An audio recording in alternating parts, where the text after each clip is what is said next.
Adiabatic process বলতে কি বোঝায়? কে বলতে পারবে? বলো, কে বলো।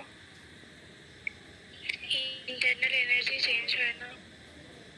ইন্টারনাল এনার্জি চেঞ্জ হয় না, ঠিক কথা স্যার হিট এক্সচেঞ্জ জিরো হয়। সিস্টেম হিট গ্রহণ বর্ধন করে না, সারাউন্ডিংস, তাই তো?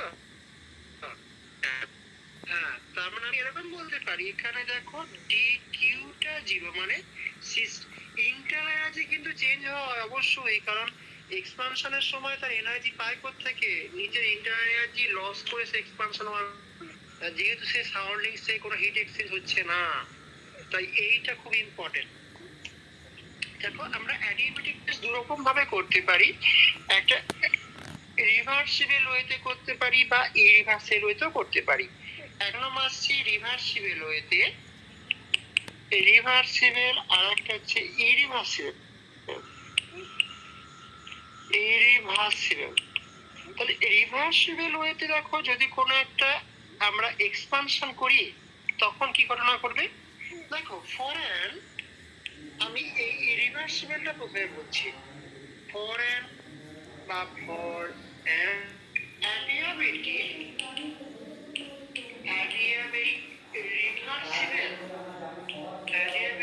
reversible expansion process, তখন কি হয় বলতো? দেখো সিস্টেম সারাউন্ডিংস এর মধ্যে কিন্তু কোনো হিট এক্সচেঞ্জ হচ্ছে না,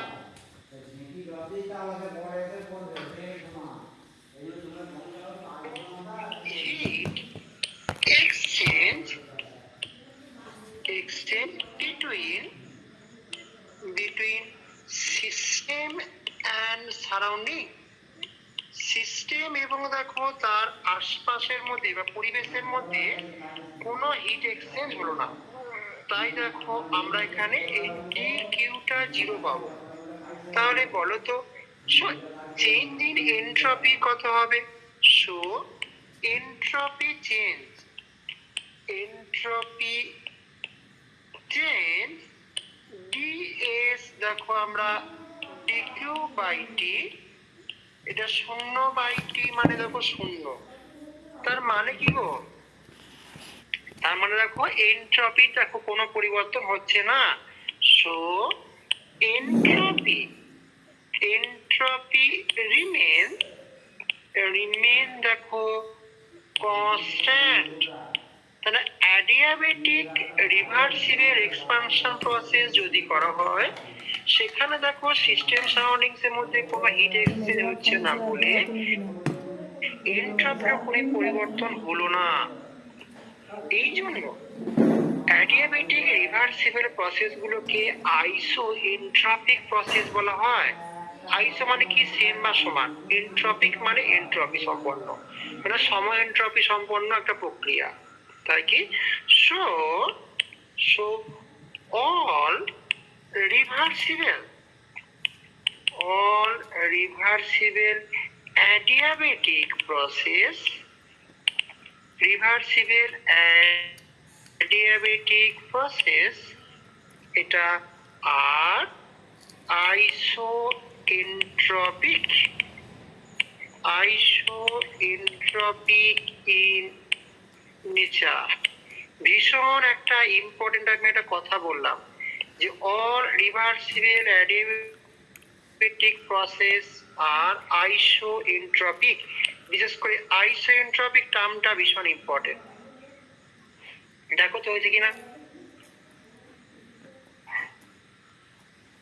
এখানে একটু মাথায় রাখতে হবে। দেখো এই যে এখানে আমি দেখো ইকুয়াল সাইন দিলাম, ডিএস সমান ডিকিউ বাই টি, এই ইকুয়াল সাইনটা অ্যাকচুয়ালি হোল্ড করে শুধুমাত্র রিভার্সিবল কন্ডিশনে, মানে রিভার্সিবল কন্ডিশনে লেফট হ্যান্ডের মান রাইট হ্যান্ডের মানের সঙ্গে সমান হয়, কিন্তু যদি ইরিভার্সিবল কন্ডিশন বলি তাহলে কিন্তু এই ইকুয়াল সাইনটা হয় না। এই পর্যন্ত হলে আমি তাহলে ইরিভার্সিবল কন্ডিশনটা যাব। হয়েছে? হয়েছে স্যার, বেশ। কিন্তু দেখো যদি একটা অ্যাডিয়াবেটিক ইরিভার্সিবল এক্সপানশন প্রসেস বলি, যদি একটা প্রসেস ইরিভার্সিবল হতে ঘটে তখন দেখো তখন তো যদি অ্যাডিয়াবেটিক তাই ডিকিউ এর মানটা জিরো, কিন্তু ডিকিউটা জিরো হওয়া সত্ত্বেও এক্সপানশনের সময় সিস্টেমের এনট্রপির মান দেখা যায় কিনা বেড়ে বেড়ে যাচ্ছে। তাই অ্যাডিয়াবেটিক ইরিভার্সিবল প্রসেস গুলোকে আমরা আইসোএন্ট্রপিক বলতে পারি না।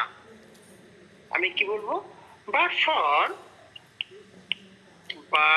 ফর অ্যাডিয়াবেটিক irreversible expansion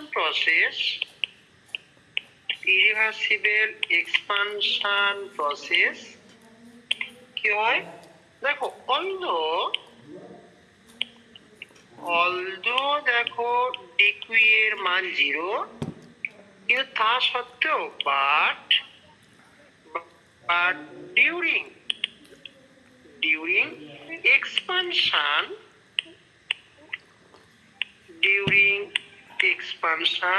কি হয়, এনট্রপি অফ দা সিস্টেম এটা ইনক্রিজ করে।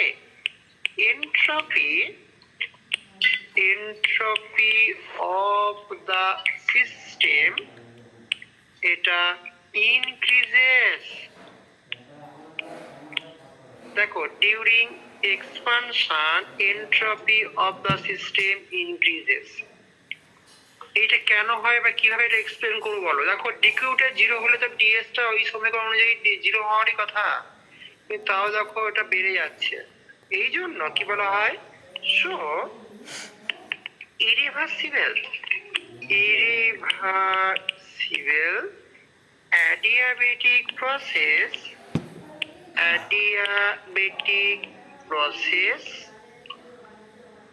processes are not isoentropic in nature। এই জন্য এগুলোকে আমরা আইসোএন্ট্রপিক বলতে পারি না। তাহলে এই কথাটা যে অ্যাডিয়াবেটিক এই যে irreversible additive process are not isoentropic in nature। এখানে কি হয় বলতো, এই ইরিভার্সিবল কন্ডিশনে ওই ইকুয়াল সাইনটা ফলো করে না। ইন দিস কন্ডিশন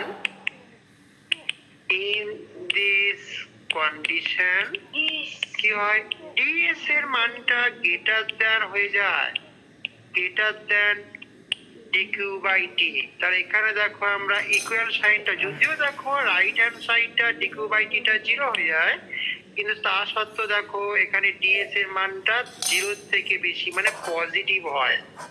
তাই দেখো এখানে আমি কথা বলতে পারি, সো দেখো DS greater than zero, although যদিও দেখো ডিকিউ এর মানটা জিরো। তাহলে এই যে আমাকে এক্সপ্লেন কি করে এক্সপ্লেন করব যে এনট্রপিটা দেখো ডিকিউটা জিরো হওয়া সত্ত্বেও এনট্রপির মানটা বাড়ছে। এটাকে অ্যাকচুয়ালি আমি এখন একটা টার্ম ইউজ করছি, যদি এটা এখন বুঝতে পারবে না অতটা, এটা তোমরা সেই যখন তোমরা ফোর্থ সেমিস্টারে যাবে, থার্ড ল অফ থার্মোডাইনামিক্স পড়বো, তাপগতিবিদ্যার তৃতীয় সূত্র, তখন আর আরেকটু যখন 5 নম্বর সেমে যাবে, যখন স্ট্যাটিস্টিক্যাল থার্মোডাইনামিক্স পড়াবো, তখন এটা আর ভালো করে বুঝতে পারবে। সেই একটা টার্ম এখানে নিয়ে আসছি, সেটা হচ্ছে থার্মোডাইনামিক প্রবাবিলিটি বলে একটা টার্ম এখানে ইউজ করা, সেটা দিয়ে ব্যাখ্যা করা যায় কি, this can be explain in terms of, যে this can be explain in terms of thermodynamic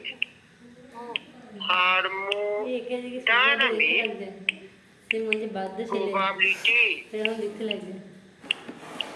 thermodynamic probability, যেটাকে ক্যাপিটাল ডব্লিউ দিয়ে প্রকাশ করা হয়। এই থার্মোডাইনামিক প্রবাবিলিটি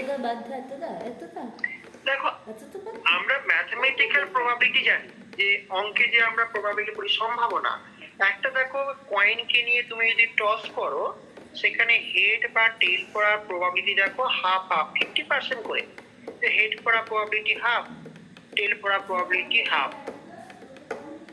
কেন কেন? যে দেখো একটা কয়েনে দুটো ইভেন্ট হয়, একটা টেল আর একটা হেড। তাহলে দুটো ইভেন্টের মধ্যে একটা ইভেন্টের প্রবাবিলিটি কত হবে? 1/2। আমি যদি দুটো কয়েনকে নিয়ে একসাথে দেখো টস করি, তাহলে সেখানে মোট 4টে ইভেন্ট হতে পারে। কি কি?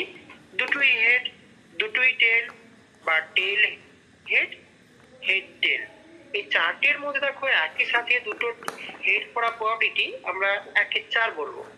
তাহলে এই যে দেখো, ম্যাথমেটিক্যাল প্রবাবিলিটি সবসময় একটা ভগ্নাংশ সংখ্যা, যার মান সবসময় 0 এবং 1-এর মধ্যে থাকে। কিন্তু থার্মোডায়নামিক প্রবাবিলিটি কিন্তু এইরকম মানে নয়। এটা অ্যাকচুয়ালি ইন্ডিকেট করে কি, যে সিস্টেমে যে মলিকুলগুলো আছে, সেই মলিকুলগুলো কত রকম ভাবে অ্যারেঞ্জমেন্টে আছে, সেটাকে নাম্বার অফ পসিবল অ্যারেঞ্জমেন্ট, এটা কি বলা হয়? Thermodynamic probability. যেমন দেখো না, আমি যখন এরকম ভাবে বলতেই পারি যে ধরো আমি একটা এক্সাম্পল দিচ্ছি। ধরো 5টা পার্টিকেল আছে কোন একটা সিস্টেমে। আমি ধরো বলছি এর টোটাল এনার্জি 10 এপসাইলন করতে হবে।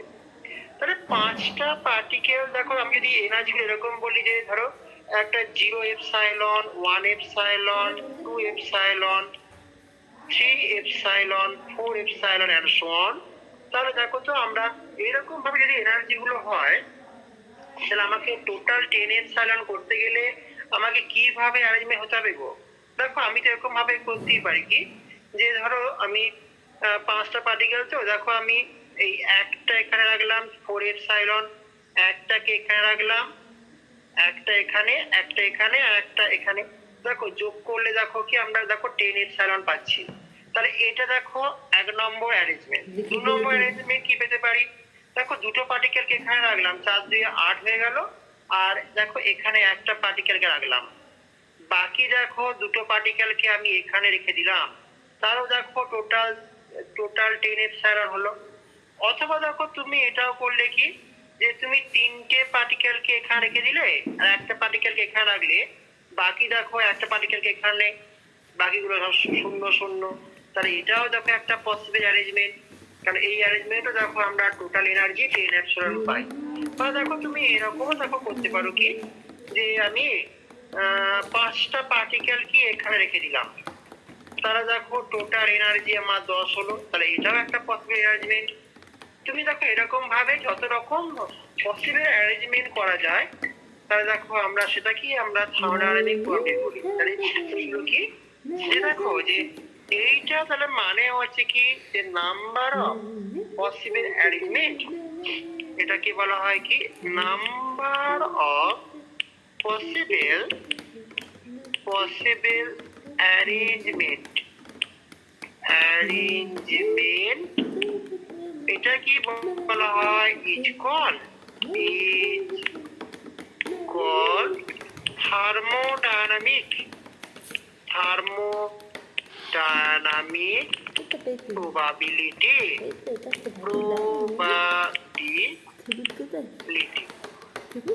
এবার দেখো তো, এই এনট্রপির সাথে থার্মোডায়নামিক প্রবাবিলিটি রিলেশন কি? যে হয়, আর আমি এরকম বলতে পারি, এটা থার্ড লয়ে গিয়ে পড়াবো। হয় আর দেখো, এনট্রপি হচ্ছে কে এল এন ডব্লিউ। একটু দাও তো আসছে।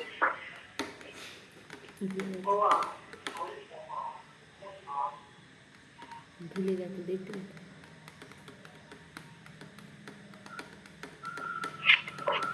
দেখো, এনট্রপির সাথে থার্মোডায়নামিক প্রবাবিলিটি সম্পর্ক হচ্ছে এস সমান কে এল এন ডব্লিউ। এই সম্পর্কটা আমরা এই স্ট্যাটিস্টিক্যাল থার্মোডায়নামিক্যাল প্যারামিটার যেমন ডব্লিউর সাথে ক্লাসিক্যাল থার্মোডায়নামিক্যাল প্যারামিটার এনট্রপি দেখো কোরিলেশন। এখানে কেটা কি? কেটা হচ্ছে বোজম্যান, POLTZ, বোজম্যান কনস্ট্যান্ট। এবার কি হয় বলতো, যখন তুমি এক্সপানশন করবে, এই নাম্বার অফ পসিবল অ্যারেঞ্জমেন্ট এইটা ইনক্রিজ করে করে যায় বলে এনট্রপির মানটাও দেখো বেড়ে বেড়ে যায়। তাহলে এখানে এটা বলতে পারি যে ডিউরিং এক্সপানশন কি হয়? number of possible arrangement, number of possible arrangement এটা increases, so thermodynamic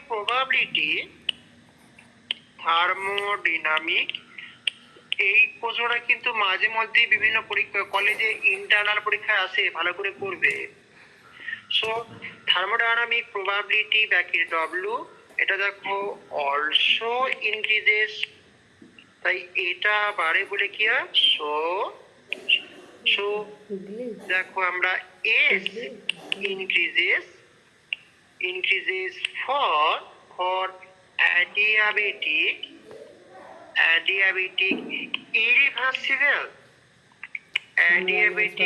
irreversible expansion process.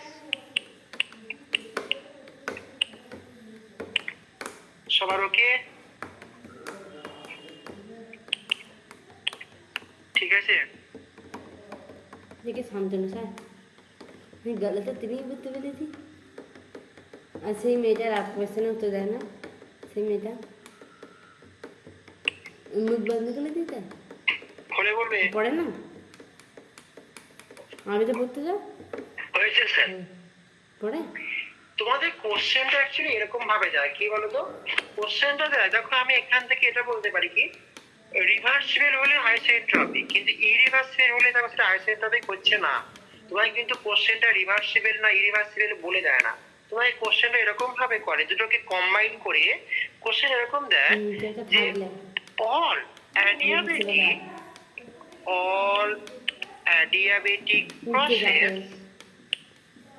processes are isoentropic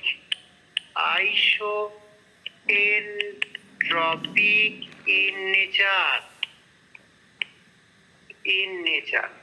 এটা কি জাস্টিফাই? বলো কি লিখবে? যে কোনো অল অ্যাডিয়াবেটিক প্রসেস আর আইসোএন্ট্রপিক ইন নেচার, জাস্টিফাই করো। যে ঠিক না ভুল স্টেটমেন্টটা কেউ বলো, ঠিক না ভুল? এই বলে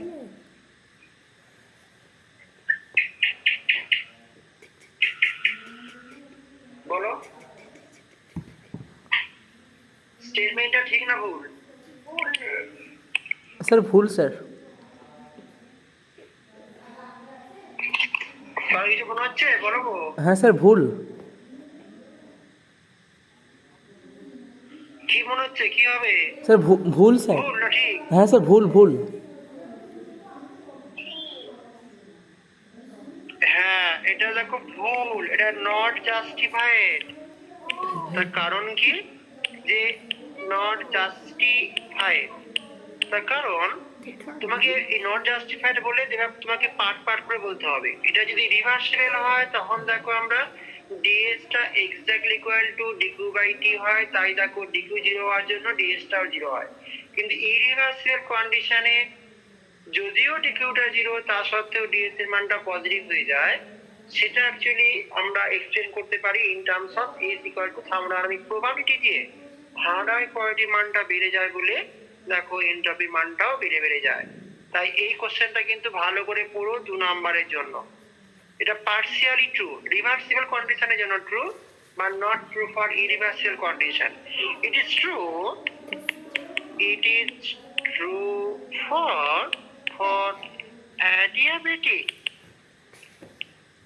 adiabatic reversible condition, but not true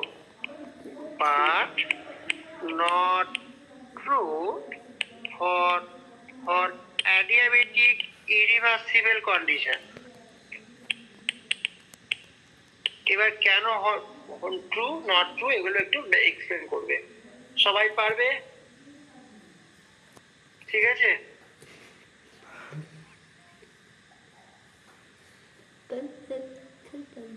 সব ঠিক আছে? হ্যাঁ স্যার।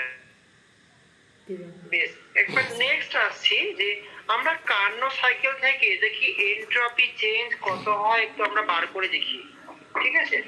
নেক্সট আমি হেডিং দিচ্ছি entropy change for a reversible Carnot cycle.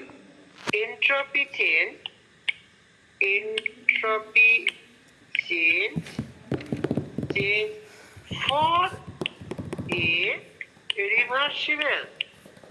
for a reversible Carnot cycle। যে রিভার্সিবল কার্নোট সাইকেলে এনট্রপি চেঞ্জ কত হয়? দেখো তো আমরা কার্নোট সাইকেলটা দেখো এরকম ভাবে পড়িয়েছি কি, যে এই দিকে দেখো একটা সোর্স আছে, এখানে দেখো একটা সিঙ্ক আছে, তার মাঝখানে ইঞ্জিনটা কাজ করছে। সে দেখো সোর্স থেকে মানে উচ্চ তাপমাত্রা আধার থেকে কিছু পরিমাণ হিট Q2 গ্রহণ করছে, করার পর দেখো সেখান থেকে কিছুটা ওয়ার্ক সে প্রডিউস করছে, আর rest part of heat Q1 সে দেখো সিঙ্ক T1 এ রিজেক্ট করছে। এই অনুযায়ী দেখো আমি এই রকমের পি ভার্সেস ভি ডায়াগ্রাম পেয়েছি, যেটা কিরকম, যে ফার্স্ট স্টেপ দেখো এ থেকে বি, বি থেকে সি, সি থেকে ডি, আবার ডি থেকে এ। এই দিকে দেখো আমরা চারটে পরপর স্টেপ, এটা এ, এটা বি, এটা সি, এটা ডি। সেখানে একমাত্র দেখো কি, যে বাঁ দিকে ছবির সঙ্গে ডান দিকে ছবি যদি ম্যাচ করাই, একমাত্র ফার্স্ট স্টেপে সে Q2 পরিমাণ হিট অ্যাবজর্ব করেছে ফ্রম T2, আর 3 নম্বর স্টেপে দেখো সে Q1 পরিমাণ হিট রিজেক্ট করছে অ্যাট T1।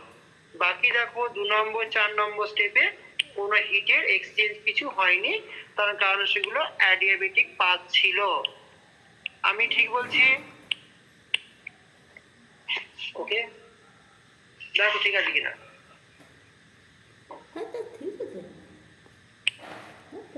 ওকে, হ্যাঁ স্যার। তার আমি এখন দেখি এই পিকচার অনুযায়ী আমরা সিস্টেম এবং সারাউন্ডিংস এ এনট্রপির কত পরিবর্তন হয় দেখি। আমি এখানে দেখো চেক করছি কি, যে এই যে ডিএস সমান, আমি দেখো সমান চিহ্ন ইউজ করছি কেন, কারণ এটা দেখো রিভার্সিবল কন্ডিশন হচ্ছে বলে। দেখো এটা ডিকিউ বাই টি, এইটা আমি চেক করব একদিকে সিস্টেমের জন্য, আমি দেখো এখানে সিস্টেমের জন্য চেক করব কত হয়, আর একটা চেক করব সারাউন্ডিংস এর জন্য, সারাউন্ডিংস এ কত হচ্ছে, ঠিক আছে? আমি এখানে মার্ক করছি পাথ, প্রত্যেকটা পাথের জন্য কত কত করে হয় দেখি। তাই দেখো আমি এইটাকে ঠিক মাঝ বরাবর লিখলাম, মানে এইটা দেখো আমি বোথ একটা সিস্টেম এবং সারাউন্ডিংস জন্য চেক করছি। বলতো উপরের ওই পিকচার থেকে এ থেকে বি এই পাথের জন্য সিস্টেমের কত চেঞ্জ হলো বলো, ডিকিউ বাই টি বলতে পারবে?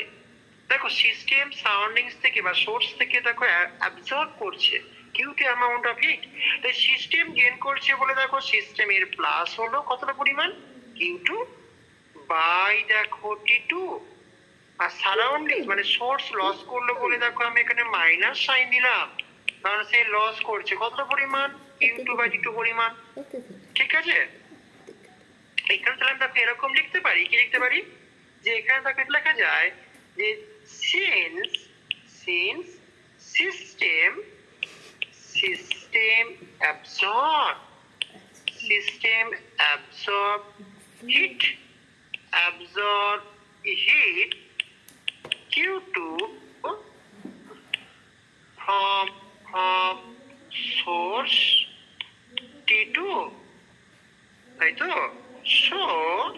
So entropy of the system দেখো ইনক্রিজ করবে, আর সারাউন্ডিংস দেখো ডিক্রিজ করবে। So entropy of the system এটা increases, system increases, and that of surrounding surrounding এটা দেখো ডিক্রিজেস।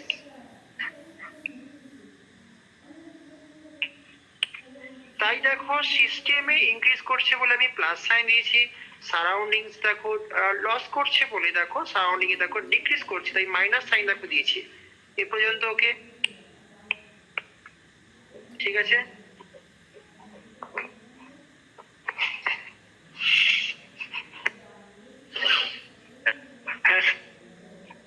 বেশ, আমি তোমাদের একটা ঘটনা বলি। এই যে আমার এই মুহূর্তে যে ব্যাচগুলো চলছে, তোমাদের যারা ইমিডিয়েট সিনিয়র এই ব্যাচে, আমি ওদের সিলেবাসটা আমি কভার করলাম এই লাস্ট 4 মাস ধরে। সিলেবাসটা কভার করার পর এখন রিভিশন দিচ্ছি, যেহেতু পরীক্ষা দেরি আছে। এবার ওদের আমি বললাম যে 4 মাস পড়িয়েছিস, আমাকে 4 মাসে বেতনটা দিও। এবার 2-1 জন ছেলে তারা প্রথম মাসে সে বেতন দিয়েছে, তারপর কোনো বেতন দেয়নি। হঠাৎ করে আজকে গ্রুপ থেকে লেফট হয়ে গেছে। যে আমি ওদের বললাম তোমাদের কি ব্যাপার, গ্রুপ থেকে লেফট হয়ে গেলে, আমাকে কিছু বললে না, আর ডিউ হয়ে গেল। বলে স্যার আমরা শুধুমাত্র প্রথম মাসে ক্লাস করেছি আর ক্লাস করিনি।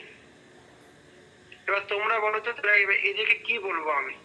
যাই বলতাম তুমি যে ক্লাস যে করছো না, তাহলে আমাকে বলতে পারতে হয় তোমার নেটওয়ার্কে ডিস্টার্ব আছে বা কিছু, তার জন্য তোমার ভালো লাগছে না বা ইন্টারেস্ট নেই, তাহলে তখন তুমি গ্রুপ থেকে লেফট হতে পারতে। এই সিলেবাস কভার করার পর তুমি এই মুহূর্তে গ্রুপ থেকে লেফট হয়েছো আমাকে না জানিয়ে। কিন্তু আমাকে কিন্তু গোড়াটা পে করতে হয়। বলছে আমরা কেন পে করবো, আমরা তো গোটা ক্লাসটা করিনি, জাস্ট প্রথম মাসে করেছি আর করিনি। তা তুমি বলো এদেরকে কি আর আমি আর নেক্সট সেকেন্ড টাইম এদেরকে আর নেবো আমি? মানে আমি ঠিকঠাক সময়ে সবকিছু ম্যানেজ করে তোমাদের পড়িয়ে যাচ্ছি। আমি যখনই এরকম ভাবে, আমি শুধু এবার না প্রত্যেকটা বারই এক ঘটনা, আমি আমার কথা মতো কথাগুলো রেখে যাচ্ছি, ঠিক জিনিসটা বলে যাচ্ছি। যখন যদি গোটা সিলেবাসটা মোটামুটি আমার কভার হয়ে গেছে বা তোমার চলে এসছে, বাস সঙ্গে সঙ্গে কি হলো, গ্রুপ থেকে লেফট হয়ে গেল। তাহলে এই ঘটনাগুলো কেন হবে? আমি তো বাবা বেশিও নিই না, কিছুই না, আমি যেটুকু পড়াই সেটুকু প্রাপ্য, আমি সেটুকুই নিই। এমনকি তোমাদের সিনিয়র স্কুল দেবে আমি পয়সা ফেরতও দিয়ে দিয়েছি, তার বেশি থাকলে পয়সা ফেরত দিয়ে। তাহলে সেটা যদি না দেয় তাহলে আমি কি করবো? তার থেকে বরঞ্চ ওই যেমনটি হয় বা যেমন প্রতি মাসে মাসে যেমন হয় যে পয়সা দাও তবে তুমি ঢুকবে, ওই যেমন ওই যে ফোনে টাকা পয়সা নেয়, টাকা হয় ফোন কেটে দেয়, সেরকম ভাবে আমাকে তারা কেটে দিতে হবে। যে টাকা দাও আবার ক্লাস করো আবার কেটে দাও, এরকম না। এই অদ্ভুত রকম তোমাদের সব ব্যাপার স্যাপার আর কি। যে যদি জানতাম যে আমি বেশি পয়সা নিচ্ছি বা আমি ক্লাস করাচ্ছি না, সব জানতাম তাও ঠিক ছিল। তোমাদের যত রকম ভাবে হেল্প করা যায় সব রকম ভাবে চেষ্টা করে যাই, বিভিন্ন রকম ইউনিভার্সিটি কোর্স গুলোকে সামনে নিয়ে আসি দিই, সেটাও ওদের ভালো লাগছে না। অ্যাকচুয়ালি না, এগুলো কি বলতো, এগুলো মানসিকতা পরিবর্তন করতে হয় আর কি। ওরা দেখছি কি যে বেশ তো পড়ে নিলাম, ঠিক আছে, এবার এই স্যারের কাছে এই সেমটা পড়া হয়ে গেল, এবার পরের সেমটা অন্য স্যারের কাছে পড়বো। সেখানে গিয়ে ওরকম করবে, এই প্রথম মাসটি দিয়ে গোটাটা টেনে গিয়ে আর দেবে না। এগুলো অ্যাকচুয়ালি নিজেকেও কিন্তু ঠকাচ্ছ আর কি, অন্য কাউকে না। আমাদেরকে তো ঠকাচ্ছ বটে, নিজেকেও ঠকাচ্ছ। নিজে যখন এই প্রফেশনে আসবে না, তখন নিজে তখন টেকটি পাবে যে হ্যাঁ সারা কিছু পড়ানোর পর, কভার করার পর যখন প্রাপ্যটা পাওয়া যায় না, তখন দেখবেন যে কতটা খারাপ লাগে। অদ্ভুত রকম, মানে আমাকে তখনই তো বলতে পারতো বাবা যে হ্যাঁ স্যার আমার ক্লাস ভালো লাগছে না বা আমার এখানে নেটওয়ার্ক নেই। এখন তো অনেক কিছু বলার স্কোপ আছে, হ্যাঁ স্যার নেটওয়ার্ক ডিস্টার্ব করছে, আমি ক্লাস করতে পারছি না, তাই কিছু মনে করবেন না, আমাকে টাকাটা ফেরত দেবেন, দিয়ে পারতাম। এতদিন ধরে তুমি ক্লাসগুলো করে এলে, 4টি মাস ধরে হয়ে গেল, হঠাৎ করে আজকে হয়ে যাচ্ছ, এটা মানে কি হয়? কি বলি আর বলো নাকি? আমি এবার থেকে খুব স্ট্রিক হতে হবে। আমি একদিন স্ট্রিক নয় বলেই ঘটনাগুলো আমার সঙ্গে বেশি করে ঘটে এগুলো। বেশ, নেক্সট এসো, দেখো আমি এ থেকে বি পাথের জন্য বললাম। নেক্সট আসছি যদি আমি বি টু সি পাথের জন্য বলি, বলতে হবে বি থেকে সি পাথের জন্য সিস্টেমের কত পরিবর্তন হবে আর সারাউন্ডিং হিসেবে কত হবে, কি বলতে পারবে? বলো, সিস্টেমের এনট্রপি পরিবর্তন কত হবে বি টু সি এর জন্য? আসলে আমি জানি না, কেউ বলো। জিরো হবে। কেন বলছে বলো? Not change. একদম ঠিক, এটাও দেখো জিরো, এটাও দেখো জিরো। তার কারণে কি, যেহেতু এটা অ্যাডিবেটিক রিভার্সিবল পাথ, সিস্টেম সারাউন্ডিংস এর মধ্যে কোনো হিট এক্সচেঞ্জ হচ্ছে না, তাই দেখো ডিকিউটা জিরো হলে ডিএস টা মানে জিরো হবে। আর এখানে দেখো আমি কথা বলতে পারি কি, যেহেতু It is an adiabatic. It is an adiabatic reversible path. So কি? It is isoentropic process.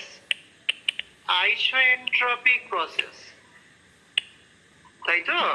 তার দেখো কি বোথ সিস্টেম এবং সারাউন্ডিংস এর এনট্রপি কোনো পরিবর্তন হচ্ছে না।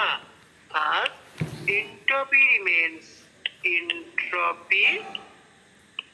রিমেন unchanged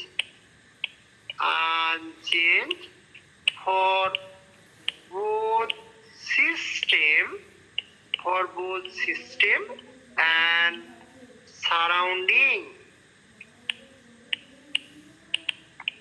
ওকে, নেক্সট এসো। দেখো আমরা 3 নম্বর যে পাথ, সেখানে দেখো সি টু ডি এর জন্য বলতে পারবে কি হবে? সি থেকে ডি এর জন্য বলো কি হবে? কেউ বলো। -Q1/1 কার? সিস্টেম না সারাউন্ডিং? সিস্টেমের আর সারাউন্ডিং এর পজিটিভ। কেন বলো তো? এটা তো কম্প্রেশন কে বোঝাচ্ছে, isothermal reversible compression. Isothermal compression state মানে সিস্টেম তার টেম্পারেচার ফিক্স রাখার জন্য দেখো যে তার উপর যে পরিমাণ কার্য করা হলো সেই কার্যটা পুরোপুরি হিট হিসাবে বাইরে রিজেক্ট করে দিল। তার কারণ কি, যেহেতু তার সিস্টেমের টেম্পারেচার ফিক্সড আছে, তাই দেখো সিস্টেম রিজেক্ট করছে বলে দেখো সিস্টেমের মাইনাস হলো, আর সারাউন্ডিংস ওই পরিমাণ গেইন করলো বলে দেখো এটা প্লাস Q1/T1 বললাম। তাহলে এখানে আমি কি বলতে পারি? দেখো যেহেতু it is an isothermal compression state. System reject heat কত? Q1 to the surrounding. So entropy of the system দেখো ডিক্রিজ করবে and that of surrounding increase করবে। So entropy of the system এটা decreases and that of surrounding এটা দেখো increases। ওকে, next আসছি last step. দেখো আমি ডি থেকে এ তে যাব, বলো কি হবে? ডি থেকে এ নট চেঞ্জ। হ্যাঁ, তাহলে এটাও 0, এটাও 0। এটা কি ওই সেম পাথ 2, তাই তো? তাহলে এখানে আমি বলতে পারি দেখো সেম অ্যাজ পাথ 2, কারণ অ্যাডিটিভ রিভার্সিবল। তাহলে দেখো আফটার কমপ্লিটিং দ্য সাইকেলটা কমপ্লিট করার পর সিস্টেমের এনট্রপির কত পরিবর্তন হলো এবং সারাউন্ডিংস এর এনট্রপির কত পরিবর্তন হলো চেক করে দেখি। সো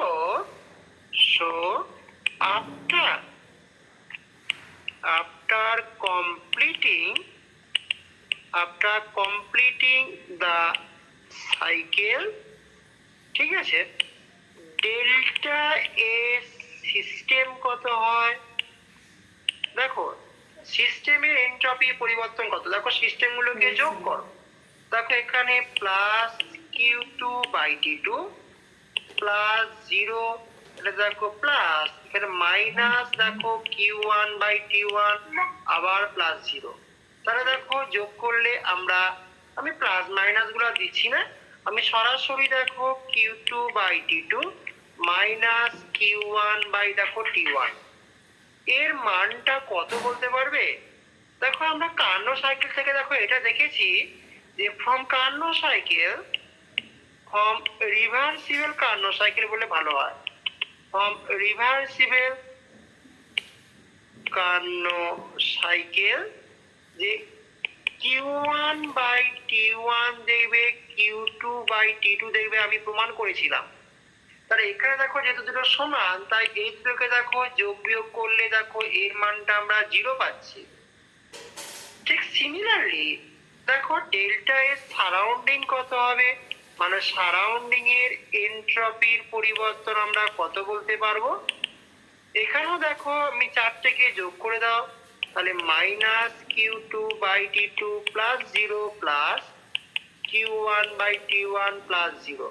তাহলে এখানে দেখো মাইনাস Q2/T2 প্লাস Q1/T1 মানে এও দেখো 0। তাহলে সিস্টেম সারাউন্ডিংস কে নিয়ে তো আমি ইউনিভার্স হয়। অতএব দেখো আমরা ডেল্টা এস ইউনিভার্স এই আমি যে কথাটা বললাম না, তোমাদের এই ব্যাচের ক্ষেত্রেও দেখবে সেম প্রবলেম হবে, কারণ এই ব্যাচে অনেকেই আছে যারা দেখো ক্লাসই করে না। যেমনি দেখবে সিলেবাসটা ফেস করবো, তাদের অটোমেটিক্যালি বেরিয়ে যাচ্ছে, বা আমাকে ওইরকম কথা বলবে যে স্যার আমি তো ক্লাস করিনি, আমি কেন দেবো? তাহলে তুমি ক্লাস করছো না কেন সেটা তো আমাকে জানাতে হবে। তুমি গ্রুপে আছো, আমি ধরুন আমি গ্রুপে আছি, আমি তোমাদের গ্রুপেতে সবকিছু মেটেরিয়াল দিয়ে যাচ্ছি, তা সেখানে আমি এই কথাগুলো কেন শুনতে যাবো বলো? তোমাদের যাদের পছন্দ হবে না আমাকে, ঠিক আছে গ্রুপ থেকে বেরিয়ে যাও। আমি তোমাদের বলিনি যে হ্যাঁ গ্রুপে থাকতেই হবে। আর তুমি আমার কলেজেও নয়, কিছুই নয় যে তোমাকে আমি দেখতে যাবো, কি করে তুমি দেখা সাক্ষাৎ হবে। তাহলে যখন গ্রুপে থাকলে এগুলো কিন্তু মাস্ট মানতেই হবে বাবা, কিছু করার নেই। বেশ, তাহলে দেখো এখানে ডেল্টা এস ইউনিভার্স, এখানে delta S system plus delta S দেখো আমরা সারাউন্ডিং, দুটোকে যোগ করলে আমি ইউনিভার্স পাই। তাহলে এটাও দেখো 0, এটাও দেখো 0, তাই দেখো ওভারঅল দেখো 0। তার মানে কি পাচ্ছি দেখো, অতএব ডেল্টা এস ইউনিভার্সের এনট্রপির পরিবর্তন দেখো আমরা 0 পেলাম।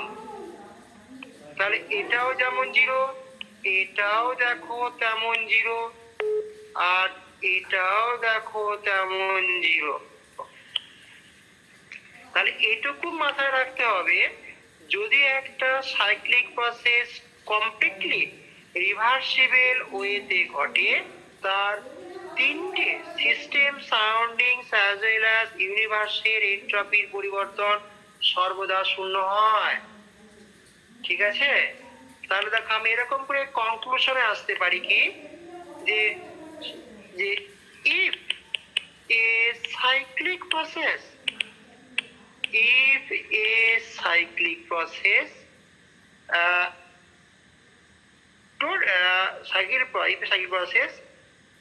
is totally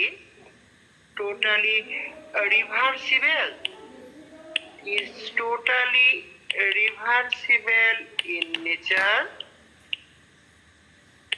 then change in entropy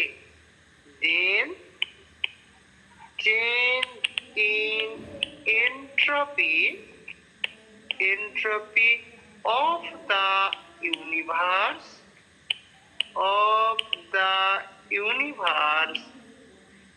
এটা is 0। দেখো তাহলে টোটালি যদি রিভার্সিবল ওয়েতে ঘটে, then change in entropy of the universe is 0। Okay? হ্যাঁ স্যার। এবার দেখো আমি দেখো যে কোনো একটা সাইক্লিক প্রসেসকে, আর আমি এইরকম বললাম যে পি ভার্সেস ভি ডায়াগ্রামে আমি ধরো তোমাকে এই রকমের একটা সাইক্লিক প্রসেস তোমাকে দিয়েছি। দেখো এদিক থেকে এদিকে সাইক্লিক প্রসেস, আমি এই যে কোনো একটা সাইক্লিক প্রসেসকে মেনি কার্নো সাইকেল হিসাবে কনসিডার করতে পারি। তুমি দেখো না, আমি দেখো এইরকম এই যে সাইক্লিক প্রসেসটা আছে, দেখো আমি এরকম বললাম যে এই যে খুব ক্ষুদ্র ক্ষুদ্র দেখো এরকম, দেখো সাইক্লিক প্রসেস তো 4টে স্টেপ থাকে এই কার্নো সাইকেলে। দেখো আমি 4টে স্টেপ দেখো এরকম ভাবে কনসিডার করলাম। আবার দেখো এটা গেল, এটাকে আরো বাড়িয়ে দাও, ঠিক আছে, বাড়িয়ে দিয়ে দেখো আবার এটাকে কনসিডার করো। এরকম ভাবে দেখো তুমি মিনি মিনি কার্নো সাইকেলে দেখো তুমি এরকম ভাবে ভাগ করতে পারো। এই প্রত্যেকটা কার্নো সাইকেলে যেন দেখো যদি উপরের ওই রেজাল্টটা পাই, তাহলে ওভারঅল এই সাইক্লিক প্রসেসটার জন্য আমি দেখো এন্ট্রপির পরিবর্তন, system, surroundings as well as universe দেখো আমি 0 পাবো। তার মানে কি, তার মানে দাঁড়াচ্ছে এটা কি, যে কোনো সাইক্লিক প্রসেস যদি টোটালি রিভার্সিবল হইতে ঘটে, সেক্ষেত্রে ডেল্টা এস ইউনিভার্স আমি সম্পূর্ণভাবে 0 হয়। তাহলে এখানে দেখো আমি এটাকে এরকম বলতে পারি, if we assume so we assume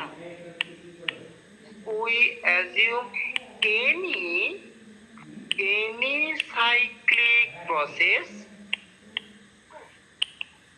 cyclic process is a combination of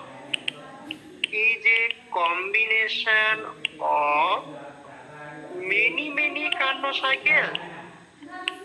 একটা সাইক্লিক প্রসেসকে মেনি কার্নো সাইকেলে আমি কনসিডার করলাম, many Karnaugh cycle.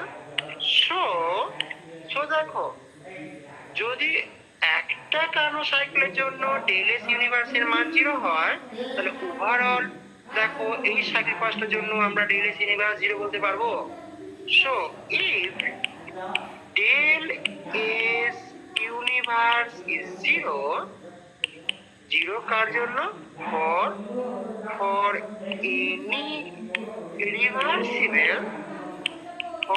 any reversible Karnaugh cycle,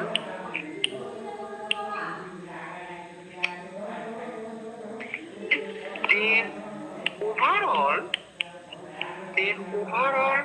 দেখো delta S universe equal to 0 পাবো for any reversible cyclic process.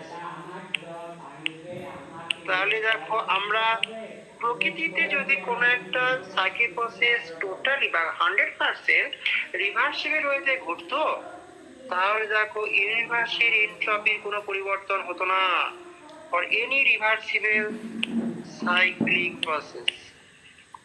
কিন্তু এটা তো বাস্তবে সম্ভব নয় গো, কারণ এটা সম্ভব একটা ideal situation.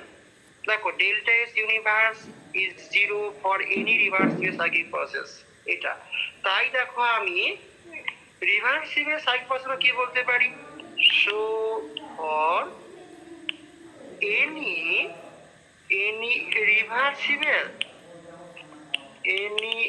Reversible cyclic process কি হয়, ডেল্টা এস সিস্টেম এটাও দেখো 0, ডেল্টা এস সারাউন্ডিং এর মানও দেখো 0, আর ডেল্টা এস ইউনিভার্স এর মানও দেখো 0।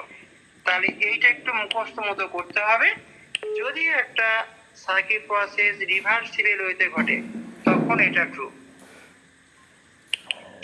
আমি এটা আগে করে নিলাম, তার কারণ কি, দেখো একটা আইডিয়াল সিচুয়েশনটা আমি দেখে নিলাম যে যদি একটা আইডিয়াল সিচুয়েশন হয়, কারণ কি আমি দেখো সবসময় একটা কথা বারবার বলি যে আমি এই যে রিয়েল সিচুয়েশনে সমস্ত কিছুকে এগুলোকে বিচ্যুতি বা ডিভিয়েশন কত হয় সেটাকে ব্যাখ্যা করার জন্য দেখো আমার একটা আদর্শ মাপকাঠি দরকার।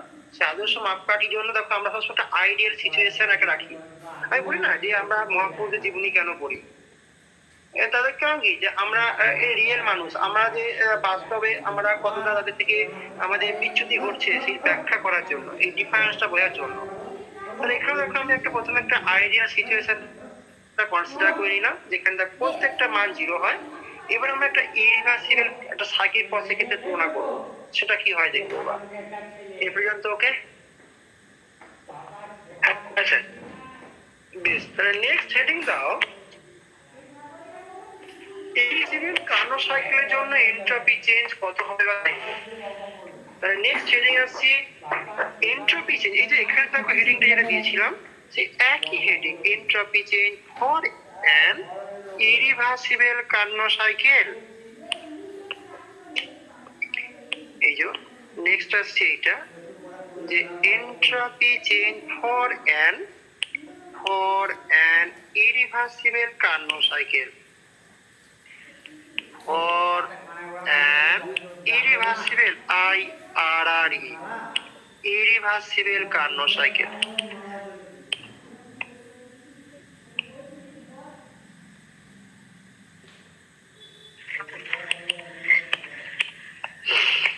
খুলে বলবে হয়েছে স্যার। প্রথম কোশ্চেন হচ্ছে এই ইরিভার্সিবল কার্নো সাইকেল কাকে বলবো। দেখো এই যে একটা কার্নো সাইকেলে যে 4টে স্টেপ আছে, 4টে স্টেপই যদি 100% রিভার্সিবল ওয়েতে ঘটে তখন সেটাকে আমরা রিভার্সিবল কার্নো সাইকেল বলে থাকি, যেমন আমি যেটা এতক্ষণ ধরে পড়ে এলাম।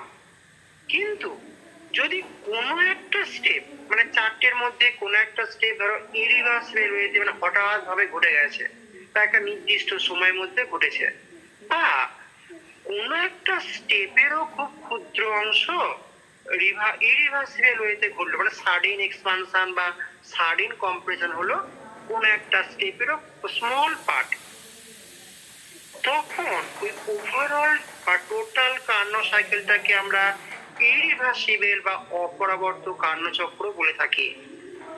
ঠিক আছে, তাহলে কথা কি বলতে পারি যে ইফ, এইটা মানে হচ্ছে দেখো এটা কি যে ইফ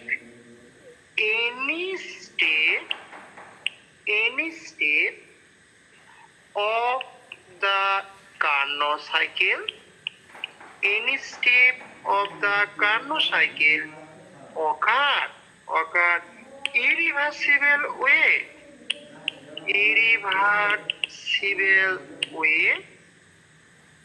অথবা or a small part of any step, কোন একটা স্টেপেরও small part occur in irreversible way,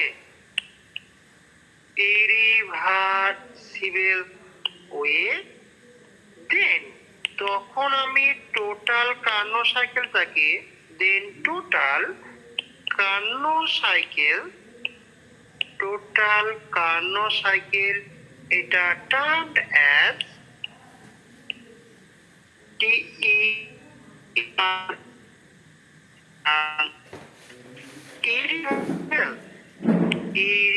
irreversible Carnot cycle. মানে একটা স্টেপ একটা একাধিক স্টেপ হতে পারে বা কোন একটা স্টেপে ক্ষুদ্রাংশ হতে পারে, যদি ইরিভার্সিবল ওয়েতে ঘটে তখন সেটাকে আমরা ইরিভার্সিবল কার্নো সাইকেল বলবো। দেখো তো আমরা এটা দেখো জেনে নিলাম কি, দেখো আমরা আগের সেমে পড়েছি যদি একটা প্রসেস ইরিভার্সিবল ওয়েতে ঘটে সেই ইরিভার্সিবল প্রসেসে কৃতকার্যের মান সবসময় দেখো আমরা রিভার্সিবল কন্ডিশন অপেক্ষা কম পাওয়া যায়। আমরা পড়েছিলাম তো যে পরাবর্ত প্রক্রিয়া কৃতকার্যের মান সর্বাধিক পাওয়া যায় বা অপরাবর্ত প্রক্রিয়া অপেক্ষা বেশি হয়। তাহলে বলো তো এই যে একটা স্টেপ যদি ইরিভার্সিবল ওয়েতে ঘটে তাহলে সেই কার্নো সাইকেলে যে টোটাল ওয়ার্ক আউটপুট তার মান দেখো অনেক কম পাবো compare to reversible Karnaugh cycle. এই জন্য ওয়ার্ক কম পেলে কি হবে গো, তাহলে এফিসিয়েন্সির মানটাও আমরা কম পাবো। এই জন্য দেখো ইরিভার্সিবল কার্নো সাইকেলের এফিসিয়েন্সি রিভার্সিবল কার্নো সাইকেল অপেক্ষা দেখো কম হয়ে যায়। তাহলে এখানে কথা বলতে পারি যেহেতু work done by the system, যে work done by the system এটা কি ইন ইরিভার্সিবল স্টেপ, এটা দেখো is less than reversible step, that reversible step so দেখো ওয়ার্কটা যদি কম পাওয়া যাচ্ছে তাই এফিসিয়েন্সির মানও দেখো কম পাওয়া যাবে so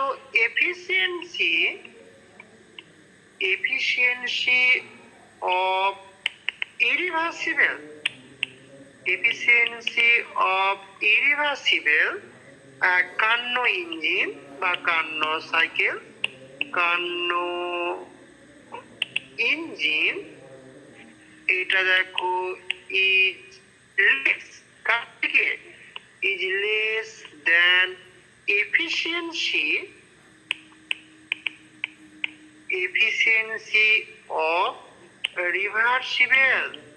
of reversible Carnot engine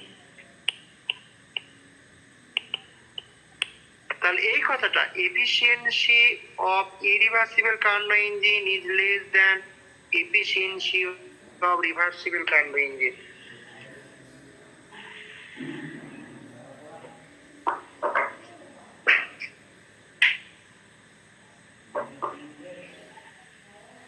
ওকে হ্যাঁ স্যার তার মানে কি আমি এরকম করে বলতে পারি যে দ্যাট মিনস দেখো এফিসিয়েন্সি আমি এটা reversible Karnaugh engine is greater than efficiency of irreversible Karnaugh engine তাই দেখো এই যে গ্রেটার দ্যান সাইনটা আছে এই গ্রেটার দ্যানটাকে ফুলফিল করার জন্য আমি রিভার্সিবল এফিসিয়েন্সিটাকে আমি ডব্লিউ ম্যাক্স যেহেতু ম্যাক্সিমাম ওয়ার্ক পাওয়া যায় বাই Q2 দেখো ডব্লিউ বাই কিউ করলে দেখো আমরা এফিসিয়েন্সি পাই আর এইটা লিখে এখানে দেখো আমি ডব্লিউ বাই Q2 বললাম তাহলে দেখো আমরা এরকম ভাবে দেখো রিভার্সিবল ইরিভার্সিবল দেখো আমরা কি আমরা ডিস্টিংগুইশ করছি আমরা দেখো এটাকে আমরা একবার টেম্পারেচার অফ দ্য রিজার্ভার দিয়ে প্রকাশ করতে পারি অথবা দেখো যে কতটা হিট অ্যাবজর্ব বা রিলিজ করলো সেটা দিয়েও প্রকাশ করতে পারি তাই আমি এই দুটো টার্মটাকে দেখো আমি এতে রূপান্তর করছি যেহেতু রিভার্সিবল কন্ডিশন এফিসিয়েন্সি মানটা বেশি তাই বেশিটাকে ব্যাখ্যা করার জন্য মানে কম বেশি তুলনা করার জন্য আমি রিভার্সিবল এফিসিয়েন্সিটাকে টেম্পারেচার অফ দ্য রিজার্ভার দিয়ে বললাম তার কারণ কি রিজার্ভারে দেখো দুটো টেম্পারেচার T1 T2 এর মানে কোনো পরিবর্তন করা যায় না তুমি সোর্স থেকে সামান্য পরিমাণ এনার্জি যদি নিয়ে নাও তাহলে দেখো তার টেম্পারেচার একই থাকে বা সিঙ্কে সামান্য পরিমাণ হিট রিজেক্ট করলে তারও দেখো টেম্পারেচার সে একই থাকে তাই আমি যেহেতু T1 T2 এর মানটা ফিক্সড তাই দেখো রিভার্সিবল এফিসিয়েন্সিটাকে আমরা এই টেম্পারেচার অফ দ্য রিজার্ভার দিয়ে প্রকাশ করছি আর ইরিভার্সিবল ইঞ্জিনের এফিসিয়েন্সিটাকে আমি এই সোর্স আর সিঙ্কে কত পরিমাণ হিট অ্যাবসর্ব বা রিজেক্ট করলো সেটাকে দিয়ে প্রকাশ করলাম তার কারণ কি দেখো না এখানে তো বলতেই পারি যদি ডব্লিউর মানটা দেখো ডব্লিউ ম্যাক্স থেকে কম হয় তাহলে সে দেখো রিজেক্ট করে দিল যদি বেশি হয়ে যায় তাহলে দেখো ডব্লিউর মানটা আমি কম পাবো তার কারণ দেখো আমরা তো এরকমই দেখেছি ডায়াগ্রামটা এই যে এটা দেখো T2 থেকে সে Q2 পরিমাণ হিট গ্রহণ করে এখানে দেখো T1 এ Q1 পরিমাণ হিট ছাড়ছিল তাহলে এখন যদি সে বেশি বেশি হিট এখানে রিজেক্ট করে তাহলে দেখো ওয়ার্ক আউটপুটের মান আমরা কম পাবো যেই কমটাকে দেখো আমি এই ডব্লিউ রিভার্সিবল ডব্লিউ দিয়ে দেখো প্রকাশ করেছি বোঝা গেল তার কারণ কি আমি Q1 Q2টাকে দেখো চেঞ্জ করতেই পারি কিন্তু T1 T2টাকে চেঞ্জ করা যায় না T1 T2 এর মানটা কিন্তু অলওয়েজ ফিক্সড তাহলে আমি Q1 Q2টাকে চেঞ্জ করে দেখো W এর মানটাকে আমি বাড়া কমা করতে পারি যদি ধরো Q2 মানটা বেড়ে গেল Q1টা কমে গেল তাহলে দেখো W এর মানটা বেড়ে যাবে আবার যদি উল্টোটা হয় মানে কি Q2 কমে গেল কমলো কিন্তু ধরো Q1টা বেড়ে গেল তাহলে ওয়ার্ক আউটপুটের মান কমে গেল মানে কি এফিসিয়েন্সি দেখো কমে গেল এই জন্য ইরিভার্সিবল এফিসিয়েন্সিটাকে আমি Q1 Q2 দিয়ে প্রকাশ করলাম ওকে এই পর্যন্ত সব ঠিক আছে হ্যাঁ স্যার। তাহলে বলো তো যে এইটাকে থেকে তাহলে আমি পরের লাইনে কি লিখতে পারি, এটা থেকে বলতে পারবে? দেখো আমরা তো এটা জানি কি -2 দেখো গ্রেটার দেন -3, তুমি দু সাইড থেকে 1 1 কেটে দিলে, তাহলে দেখো -Q1/T2 গ্রেটার দেন -Q1/Q2। তাহলে যদি মাইনাসটাকে সরাই তাহলে এখান থেকে দেখো অর 2 লেস দেন দেখো 3 হবে। তাহলে এখান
Q2/T2 less than Q1/T1।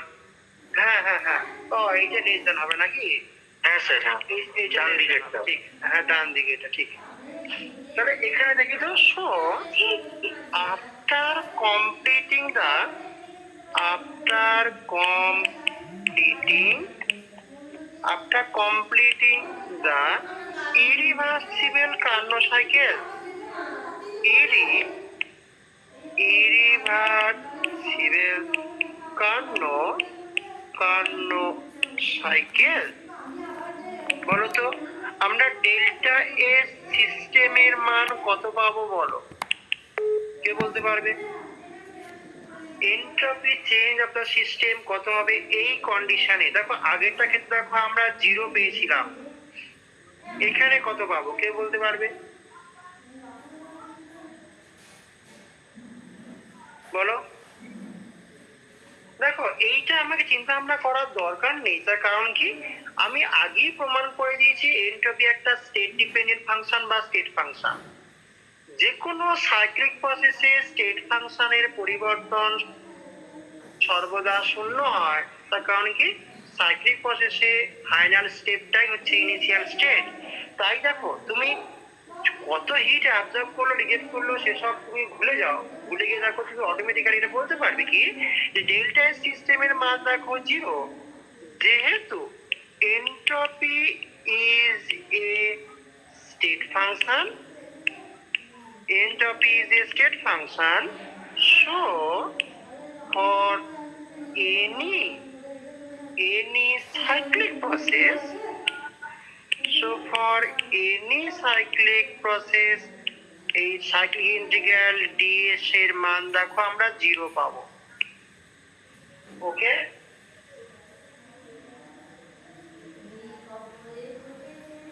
তাহলে দেখো সিস্টেমে এন্ট্রপি পরিবর্তন 0 হলো, কিন্তু সারাউন্ডিংসে কত বলো তো? বাট ডেল্টা এস সারাউন্ডিং কত হবে? দেখো সারাউন্ডিংটা আমরা আগে কি হিসাব করেছিলাম, এই দেখো এখানেতে সারাউন্ডিংটা দেখো হিসাব করেছিলাম কি, দেখো এটা -Q2/T2 প্লাস Q1/T1। তাহলে এখানে দেখো আমরা এই যে, কারণ ফার্স্ট স্টেপে দেখো সে লস করছিল আর 3 নম্বর স্টেপে দেখো সে গ্রহণ করছে, তাহলে এইখানে দেখো এই Q1/T1 দেখো বড় Q2/T2 থেকে, তাই এই মানটা দেখো আমরা পজিটিভ পেলাম। যেহেতু Q1/T1 is greater than Q2/T2, তাহলে দেখো এটা পজিটিভ হলো।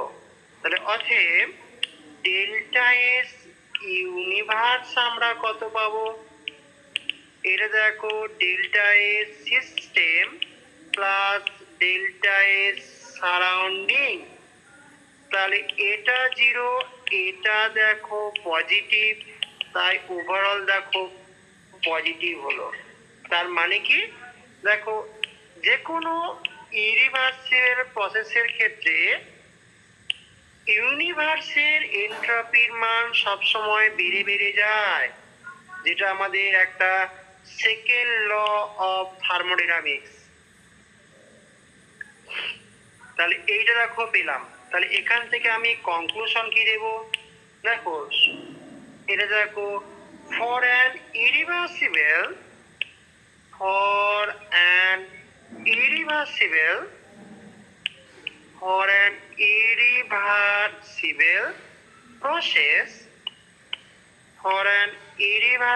process, entropy of the universe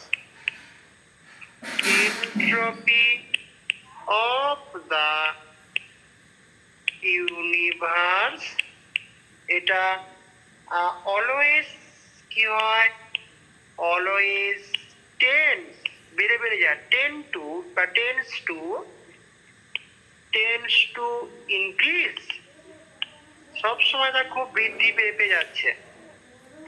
যেহেতু সমস্ত ন্যাচারাল প্রসেস গুলো ইরিভার্সিবল ওয়েতে ঘটে, তাই ইউনিভার্সের entropy always tends to increase and attain a maximum value.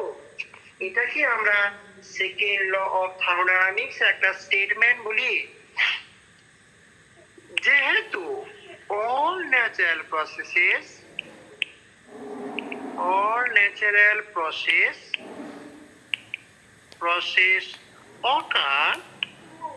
occur in irreversible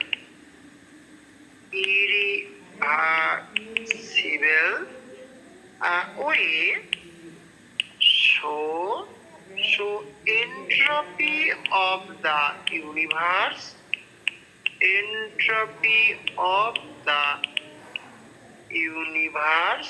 এটা কি হয়?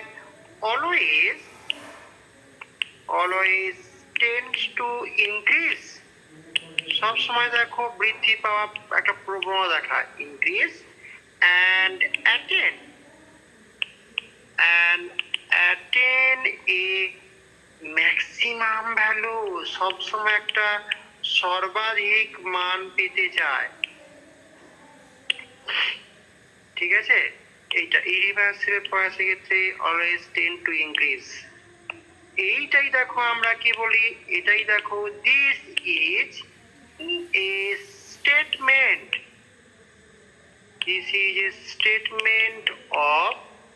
of second law of thermodynamics,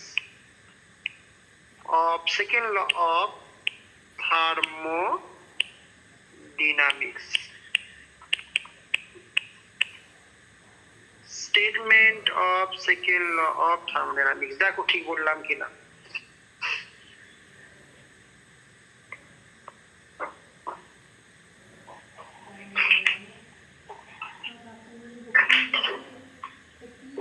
দেখো, হ্যাঁ আমি দেখো আর একটুখানি আসছি, একটুখানি।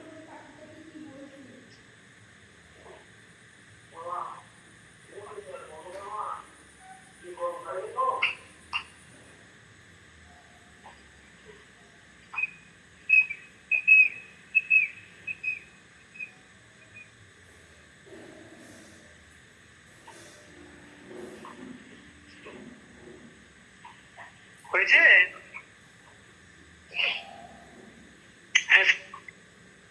তাহলে কি বলছি, তাহলে বোঝা যাচ্ছে কি বলছি? এই সবার ঠিক আছে, বুঝতে পারছো কি বলছি? কারণ এই কনসেপ্ট গুলো কিন্তু তোমাদের লাগবে পরবর্তী সেমগুলোতে। প্রকৃতিতে যদি সকল প্রক্রিয়ায় রিভার্সিবল ওয়েতে ঘটতো, মানে অনন্তকাল ধরে একটা ধরে প্রক্রিয়া ঘুরে ঘুরে যাচ্ছে, মানে কোনো ইনফাইনাইট টাইম ধরে স্লোলি আস্তে আস্তে, তাহলে ইউনিভার্সের এনট্রপি কোনো পরিবর্তন হতো না, র্যান্ডামনেস এত বাড়তো না। তুমি দেখো না, 20 বছর আগে প্রকৃতিতে যা র্যান্ডামনেস বা বিশৃঙ্খলতা ছিল, আজকে দাঁড়িয়ে দেখো তার বিশৃঙ্খলতা অনেক বেড়ে গেছে। আগামী 20 বছরে আরো বেড়ে বেড়ে, মানে এটাই দেখো সেকেন্ড ল বলছে যে অনবরত করে বৃদ্ধি পেয়ে যাচ্ছে এবং সবসময় একটা ম্যাক্সিমাম স্টেজে পৌঁছে যাচ্ছে।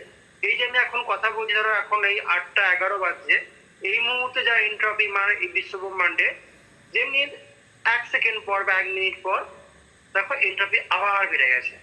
সবসময় কিন্তু একটা ম্যাক্সিমাম ভ্যালু পেতে চাইছে। আর আগে দিয়ে দেখো বলেছিলাম, এই যত এনট্রপির মানটা বেড়ে যায় বা র্যান্ডমনেস মান বেড়ে বেড়ে যায়, তত অ্যাভেলেবেল ওয়ার্কের পরিমাণ কিন্তু কমে কমে যায়, আনঅ্যাভেলেবেল ওয়ার্কের পরিমাণ দেখো বেড়ে বেড়ে যায়। তাহলে এইটা দেখো একটু পড়বে। তার মানে কি, কারণ কি যে প্রকৃতিতে প্রত্যেকটা প্রসেস একটা নির্দিষ্ট সময় ঘটে, কোনোটা কিন্তু ইনফাইনাইট টাইম ধরে ঘটে না। তাই প্রত্যেকটা প্রসেস কিন্তু একটা ইরিভার্সিবল প্রসেস, এটা খেয়াল রেখো। ওকে গো,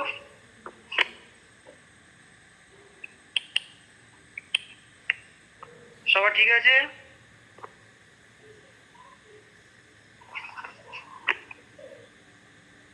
হ্যাঁ স্যার, আমি এবার কতগুলো কোশ্চেন তোমাদের সামনে তুলে ধরি। যে কোশ্চেনটা তুমি এখন এই কোশ্চেন দেখে বলতে পারবে যে এই প্রসেসটা কি সেকেন্ড লকে মানছে, এটা ওবে এটা সেকেন্ড ল থার্মোডাইনামিক্স। আমি যেমন দেখো বললাম কি, দেখো গরম চা বা গরম কফি দেখো স্পন্টেনিয়ালি স্বতঃস্ফূর্তভাবে রুম টেম্পারেচার দেখবে ঠান্ডা হয়ে যায়। ঠিক তো, তুমি রুম টেম্পারেচারে গরম চাকে রাখো, দেখো ঠান্ডা হয়ে যাচ্ছে। তাহলে এটা তো একটা স্পন্টেনিয়াস ইরিভার্সিবল প্রসেস। তাহলে এই স্পন্টেনিয়াস ইরিভার্সিবল দেখো যে এনট্রপি দেখো ডিক্রিজ করে করে যাচ্ছে। তাহলে এটা কি সেকেন্ড লটাকে ভায়োলেট করলো, মানলো না? কি বলে তোমাকে বলো, এরকম প্রশ্ন করবে। তাহলে কোশ্চেন এরকম করছি যে হট টি গরম চা, এটা কি হয়, কুল spontaneously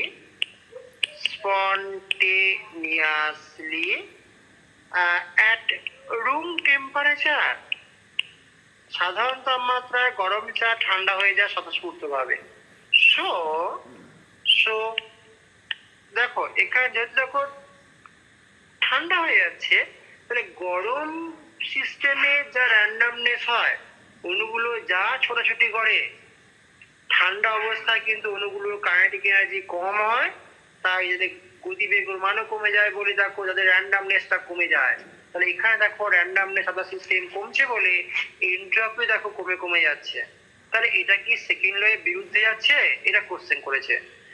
so for a spontaneous process, spontaneous irreversible process, spontaneous irreversible process কি হয়, এনট্রপি এটা ডিক্রিজেস। তাহলে ডাজ ইট ওবে, এটা কি ওবে করছে? Does it obey the second law of thermodynamics?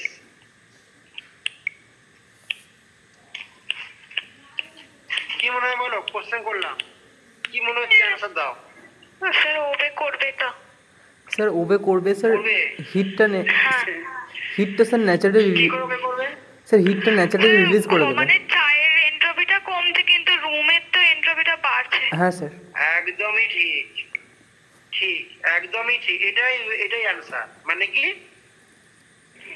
আমরা যখন সেকেন্ড ল দিয়ে ব্যাখ্যা করব তখন কিন্তু শুধুমাত্র সিস্টেমের র্যান্ডমনেস দিয়ে বা এনট্রপি দিয়ে ব্যাখ্যা করলে হবে না। যেমন এখানে দেখো যে রিভার্সিবল দুই কন্ডিশনের পর সিস্টেমের এনট্রপি 0 হয়ে যায়, কিন্তু ওভারঅল ইউনিভার্স এনট্রপি মান দেখো বাড়ছে ইরিভার্সিবল কন্ডিশনে। যখন কোন একটা গরম চা তাপ রিলিজ হিট ছেড়ে দিয়ে ঠান্ডা হচ্ছে তখন সিস্টেমের এন্ট্রপির মানটা ডিক্রিজ করে যাচ্ছে, সত্য কথা। কিন্তু যে পরিমাণ হিট রিলিজ করলো সারাউন্ডিংসকে, সেই হিট গেইন করে সারাউন্ডিংস এর মলিকুলগুলো র্যান্ডমনেস আরো অনেক বেড়ে গেল। তাই এখানে এন্ট্রপি, সিস্টেম এন্ট্রপি যে পরিমাণ ডিক্রিজ করে তার থেকে বহু গুণ ইনক্রিজ করে দেয় সারাউন্ডিংস এর এন্ট্রপির মান। তাই দুটোকে যোগ করলে ইউনিভার্স এন্ট্রপি বেড়ে যায়। তাই এটা কিন্তু সেকেন্ড লকে ফুলফিল করে, ওবে করে, মেনে চলে। বুঝলে? ঠিক আছে গো, কি বললাম? তাহলে এখানে দেখো আমি এরকম বলতে পারি যে হোয়েন হট কফি, যে হোয়েন হট কফি বা হট টি কুল ডাউন, যখন দেখো ঠান্ডা হলো, দেন কি হয়, randomness of the system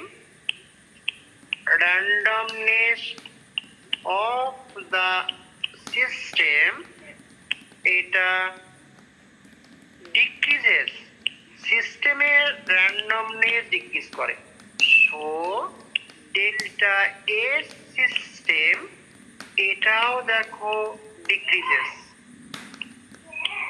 ওকে, কিন্তু যে অ্যামাউন্ট অফ হিট রিলিজ করলো সিস্টেম, সেটা সারাউন্ডিংস এর এন্ট্রপির মানটা বাড়িয়ে যায় অনেক বেশি পরিমাণ। But the amount of heat rejected to the surrounding, but the amount of heat rejected to the surrounding কি হয়, increases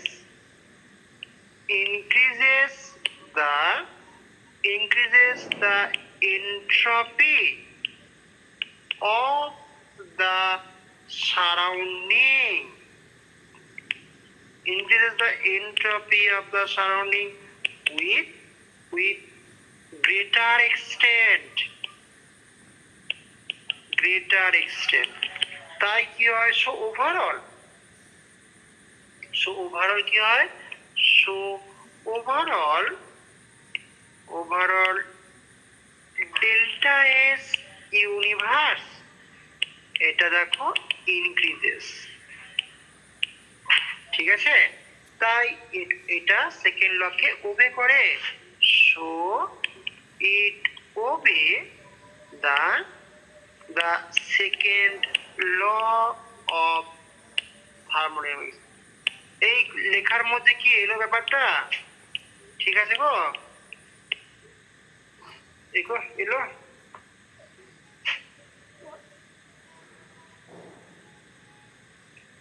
দেখো সব ঠিক আছে কিনা।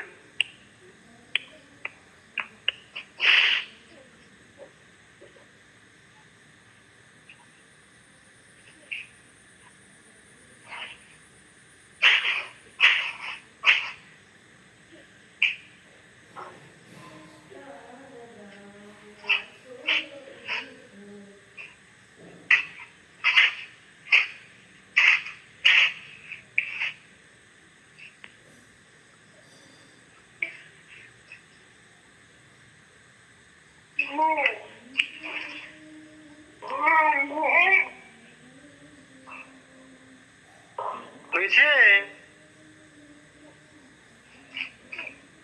হ্যাঁ স্যার, বেশ। তাহলে কি আমি এখানে বলতে পারবো, যখন দেখো আমি একটা এনট্রপি টার্ম ইউজ করছি বা এনট্রপি টার্ম দিয়ে আমরা স্পন্টিনিটি বা স্বতঃস্ফূর্ত ব্যাখ্যা করছি, তখন দেখো শুধুমাত্র সিস্টেমের এনট্রপি কনসিডার করলে কিন্তু হচ্ছে না, আমাকে ইউনিভার্সের এনট্রপি কনসিডার করতে হচ্ছে।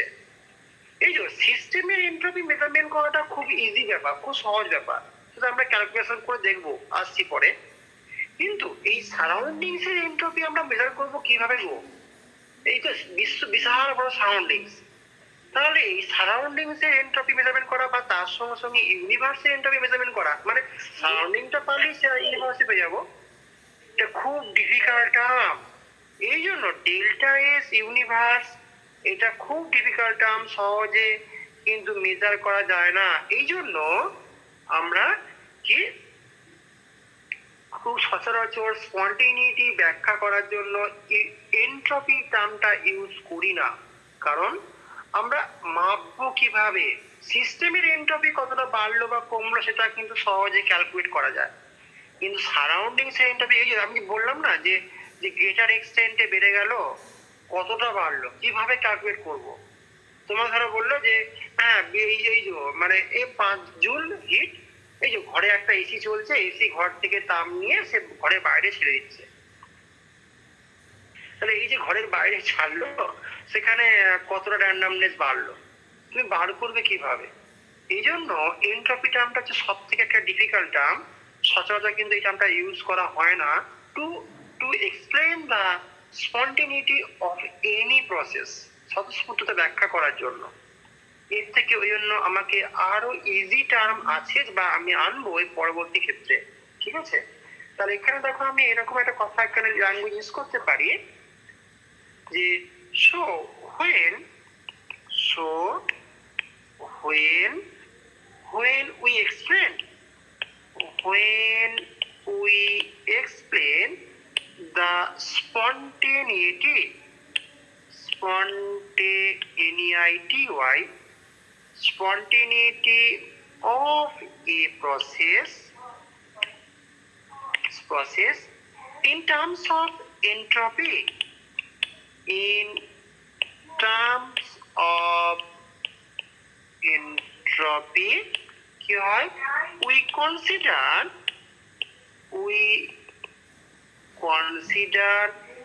delta is universe, not only delta is system, শুধুমাত্র সিস্টেম ধরলে কিন্তু হবে না, তুমি ব্যাখ্যা করতে পারবে না। এবার কি এই যে ডেল্টা এর সিস্টেম মেজারমেন্ট করাটা খুব ইজি ব্যাপার, আমি ইজি কিভাবে ক্যালকুলেট করতে হয় আমি আসছি দেখাবো এক্ষুনি, যে it is easy to measure the value of delta S system, সহজে পাওয়া যায়, কিন্তু বাট ভেরি ডিফিকাল্ট তুমি তো এটাও জানো না যে এই যে পরিবেশে বা সারাউন্ডিংসে কত গ্যাস আছে, কত মোল গ্যাস আছে, তুমি জানবে কিভাবে সিস্টেমে না কত মোল গ্যাস আছে তুমি এক্সটেন্সিভ প্রপার্টি হিসাব করে বার করতে পারলে, কিন্তু সারাউন্ডিংসে কত মোল গ্যাস আছে তোমার আয়ত্তের বাইরে, তাই না। But very difficult to measure এই ডেল্টা এস সারাউন্ডিং, বুঝতে পারছো। তাই measurement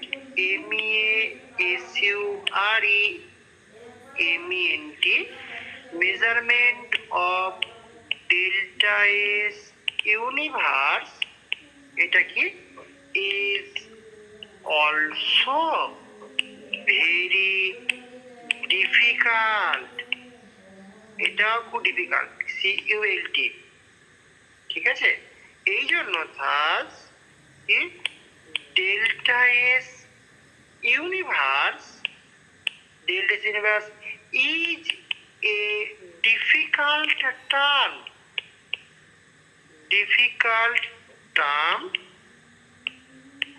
not easily used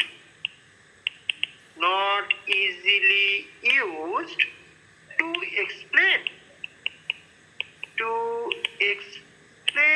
the spontaneity, স্বতঃস্ফূর্ততা, spontaneity of a reaction or process. দেখো যে not easy, delta is a difficult term, not easy to use explain the spontaneity of a process, আমরা যদি ব্যাখ্যা করতে খুব কঠিন টার্ম তাই সহজে এটা ইউজ করবো না, আমরা সবসময় সহজ পদ্ধতি অবলম্বন করবো, যেগুলো দিয়ে সহজে মেজারমেন্ট করা যাবে সেগুলো বলবো।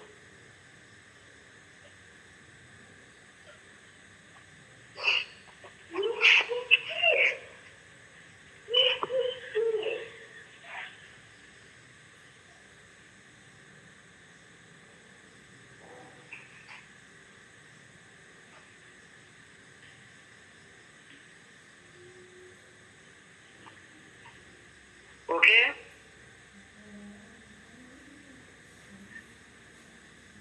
হয়েছে স্যার, বেশ। এবার নেক্সট আসি যে আচ্ছা আগের দিন কি প্রমাণ করেছিলাম যে এনট্রপি যে অ্যামাউন্ট অফ আনঅ্যাভেলেবল ওয়ার্ককে মেজার করে, প্রমাণটা করেছিলাম না? আমি দেখে যাচ্ছি একটু, হ্যাঁ আমি একটু জাস্ট চেক করছি যে এনট্রপি যে amount of unavailable work measure করে কি, তুই কি বলেছি? দেখি তো,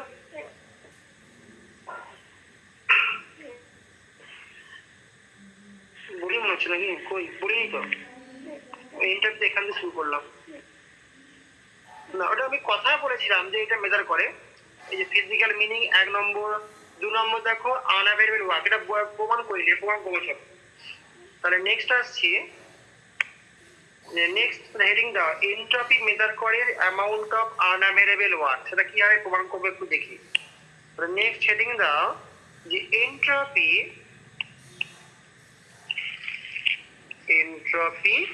মেজার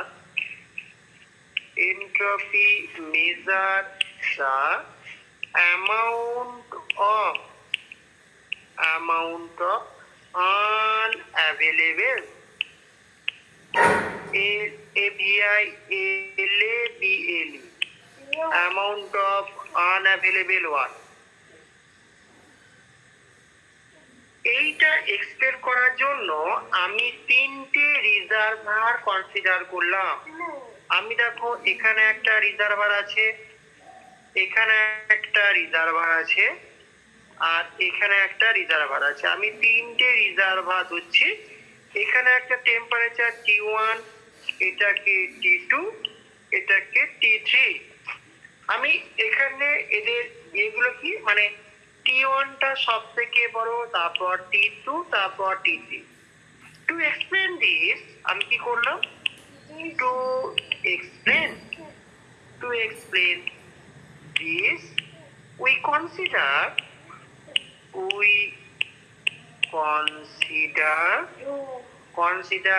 three heat reservoir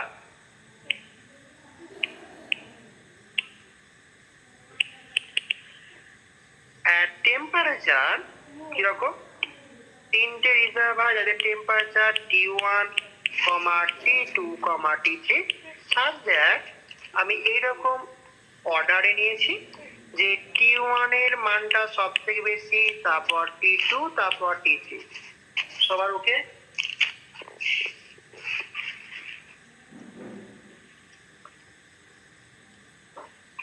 ঠিক আছে,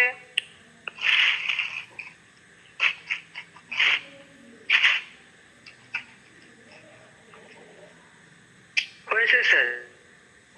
এবার দেখো একটা কার্নো ইঞ্জিনকে ভালো করে দেখো, একটা কার্নো ইঞ্জিনকে আমি T1, T2 T3 মধ্যে আমি কাজ করাচ্ছি। তাহলে এখানে দেখো যেহেতু T1টা বেশি, তাহলে এটা সোর্স হবে, আর এইটা দেখো সিঙ্ক হবে। আমি ধরো বললাম এ কিউ পরিমাণ হিট অ্যাবজর্ব করলো, করে এই W1 পরিমাণ ওয়ার্ক পারফর্ম করলো বা ওয়ার্ক প্রডিউস করলো। তাহলে এখানে আমি এটা কথাটা বলি যে late a Carnot engine say perform some work, এবং কাজ করতে দেখো T1, T3 রিজার্ভারের মধ্যে। ঠিক আছে, লেট এ কার্নো ইঞ্জিন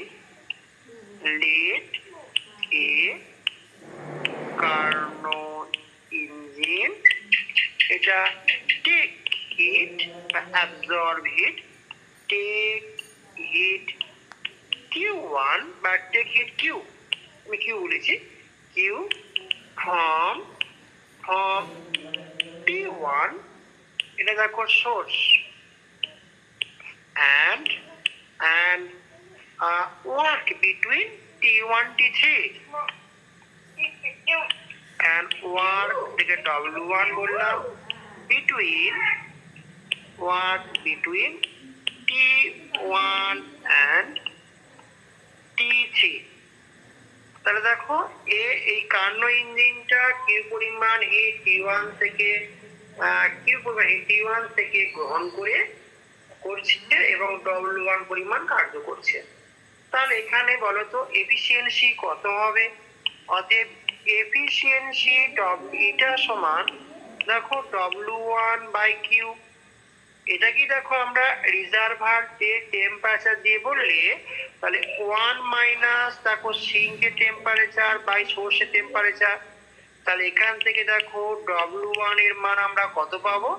যে Q এটা 1 মাইনাস T3/T1 পাবো। ওকে,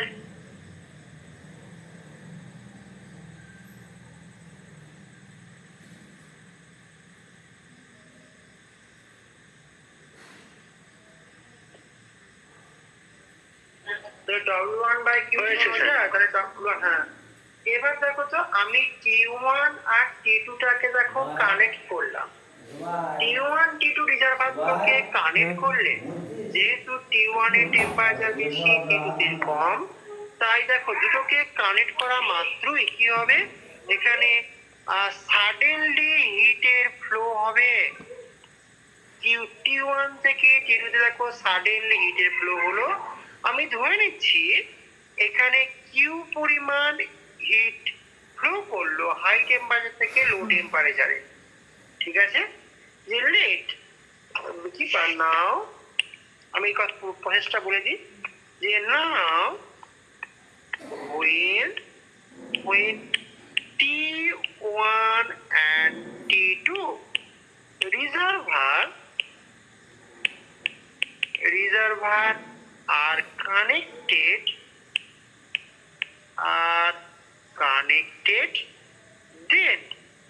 then দেখো heat is allowed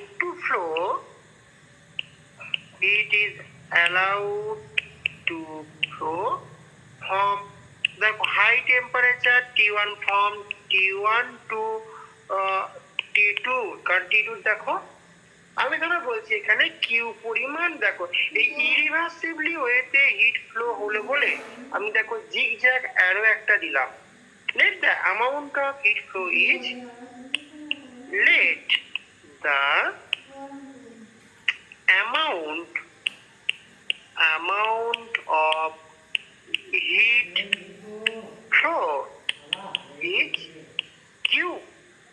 Okay,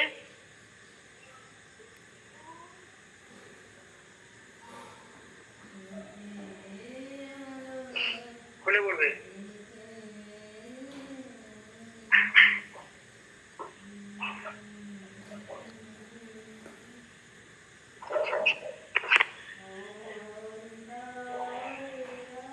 হয়েছে স্যার।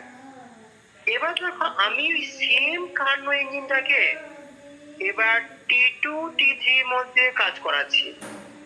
কি হলো সে দেখো এখানে T2টা যেহেতু হাই টেম্পারেচার T3 লো টেম্পারেচার, মানে শেষ T2 থেকে আবার দেখো সে হিট অ্যাবজর্ব করছে কতটা, যতটা ইরিভার্সিবলি হিট ফ্লো হলো মানে কিউ পরিমাণ ঠিক একই পরিমাণ হিট সে নিল, কিছুটা ওয়ার্ক করলো আর বাকিটা দেখো এখানে রিজেক্ট করে দিল। আমি ধরো বলছি এখানে W2 পরিমাণ কাজ করলো, বুঝতে পারলে? তাহলে এখানে আমি লিখেছি একটুখানি যে নাও দ্য সেম কার্নো ইঞ্জিন, তো ছবি অনুযায়ী লিখছি দেখো একবারে যে নাও the same Karnaugh engine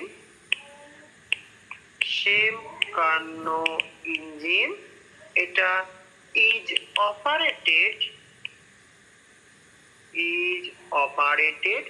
between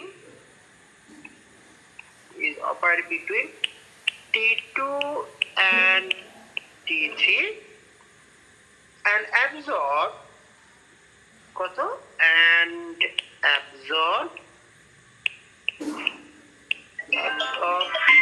দেখো same amount of heat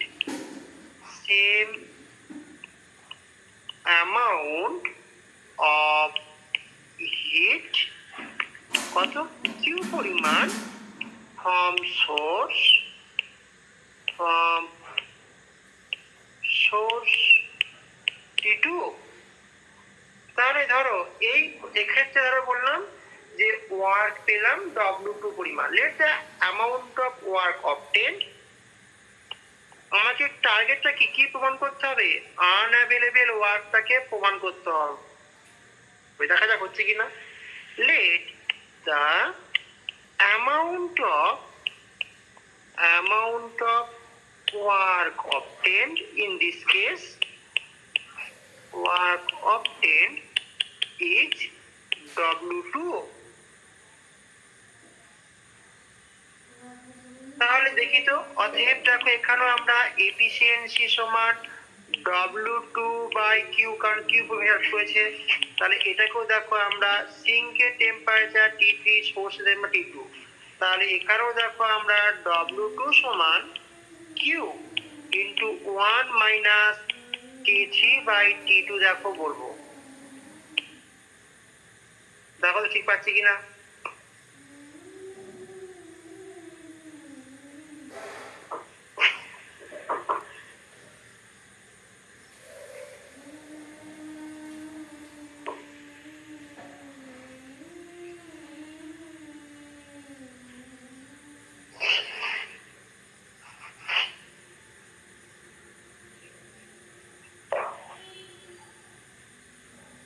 হয়েছে?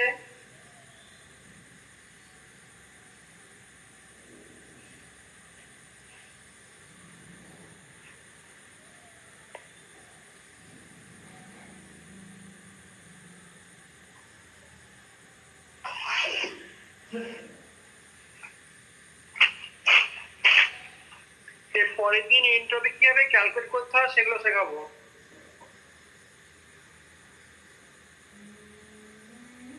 তোমাদের গ্যাসের গতিতত্ত্ব পরীক্ষা নেব, সেটা এই বৃহস্পতি